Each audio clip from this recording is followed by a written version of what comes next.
Hey, this is Mark at Amberg Acres. It's middle of October. We're out here on Amberg Acres, gonna go do a little hunting tonight. We were out last weekend. We had 3 bucks standing in front of us, all small ones. If you watched my videos, you saw the 3 little ones that are on there all the time. They were all out there. We're waiting for that big one. If it comes by, hopefully it comes by this weekend. So we're gonna take a walk through the lower part of the woods here. The wind is coming out of the east. The deer have been entering the field from the northeast, so that works in our favor.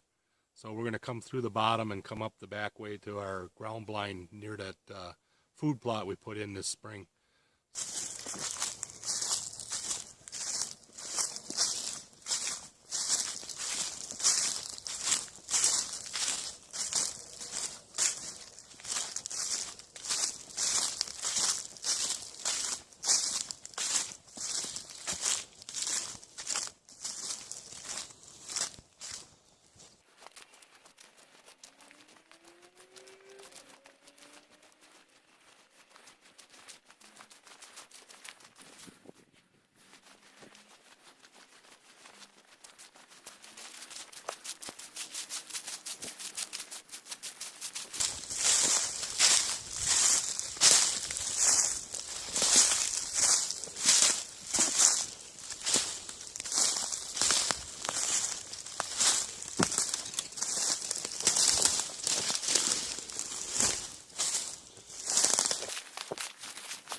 It's warm out here today.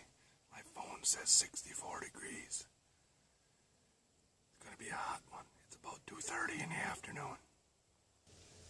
So it's about 4:30 in the afternoon, and this knobby buck entered the field first. He stood there for a little while, and then the spike buck came and joined him. The spike buck is over there licking on a licking tree, what I call a licking tree. The deer come out and they like that licking tree for some reason. They all come out and they all lick on it, and then they move into the food plot and start eating. So these 2 deer came out of the west instead of the east, which I thought they'd come out of the east. But the spiker eventually moves over and goes into the corner where all the other deer are coming out. And a little later you'll see some deer come out farther back in the field, and I believe one of the deer in that group is this same spike buck, along with 2 does.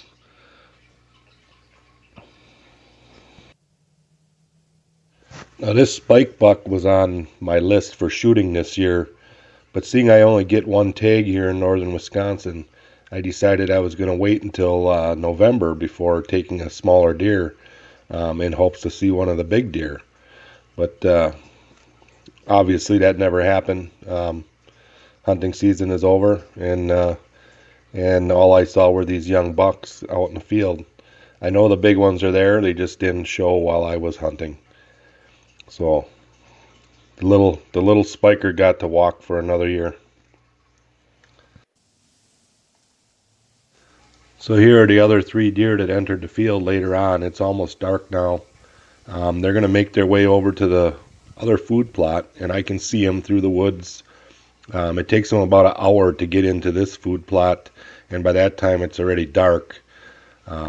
So my hunt was over for today, but that's the way it is at Amberg Acres. We're a young farm. We're trying to produce habitat for the deer. Our plans for next year are to expand this food plot and put in some hinge cutting areas in hopes to get more deer to stay in the area. We only have 11 acres, so the deer seem to be just passing through. If the food's there, they're there. If the food isn't there, they're not there. So that's the way the hunt goes here at Amberg Acres for 2017. One last point I'd like to make for the ground blind hunters. This is the first year that I left my ground blind out all year. And what I've noticed is that the younger bucks, they don't seem to care that I'm there. They walk right by me. But as soon as a mature doe comes out into the field, they have an issue with my ground blind. And I think what the issue is that they see that that window is open, and previously the last how many days they walked by it, the window was closed. And that's something to take into consideration when you're setting up your blind, that it still needs to be camouflaged in some way, shape, or form, that when you're sitting in there with the window open, that they don't necessarily notice it. Put branches in front of it, whatever. And that's my tip for the day.